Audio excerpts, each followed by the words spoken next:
there are some very important steps in your fertility journey that you have to take if you're trying to get pregnant. All right, so let's talk about that. My name is Octavia Steen. I am a fertility coach who helps women who are trying to get pregnant with fertility education, as well as in creating a positive mindset for their TTC journeys. And I am so glad that you're here. If you are currently TTC, trying to conceive, I want to help you out, sis. All right, so let's get into this video. But before we do that, make sure you grab my free fertility mini course to help you with your fertility signs and identifying those fertility signs in your cycle. All right, so there's some steps to take, right? When you're in a fertility journey, when you're in your TTC journey, and when you're being intentional about, identifying your fertility signs and identifying what's going on with your body, right? And so when you are TTC, when you're trying to get pregnant, you want to make sure that you are paying close attention to your cervical mucus. I know. We got to get up close and personal with ourselves.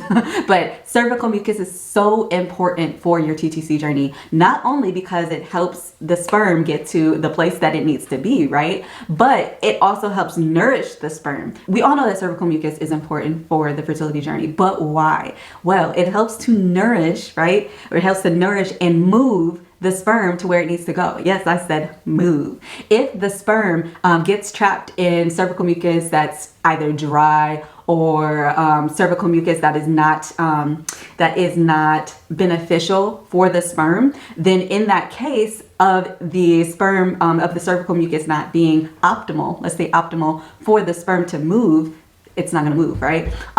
But we also need cervical mucus to nourish the sperm, to make sure that it stays healthy enough to get to the destination that it needs to be, right? And so how can we do that? We can do that through fertility nutrition, making sure that, you're eating foods, whole foods, right? Not only whole foods, but also foods that decrease inflammation. You can also exercise during the ovulation phase to help increase that cervical mucus. I actually had a client who, during her TTC journey, she was 8 TTC cycles in before she joined my program, the Fertile Faith program. She was 8 TTC cycles in, and she was struggling with her cervical mucus. Well, she joined and she incorporated exercise, right?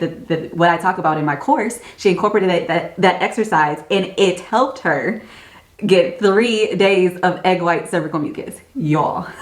And that is so important, right? For the sperm, but egg white cervical mucus, even creamy cervical mucus can help you get pregnant as well. So cervical mucus is that one step that some of us are missing, right? You got to stop letting the app tell you when to baby dance. You got to stop, letting OPKs, really relying on OPKs to tell you when you're going to ovulate, right?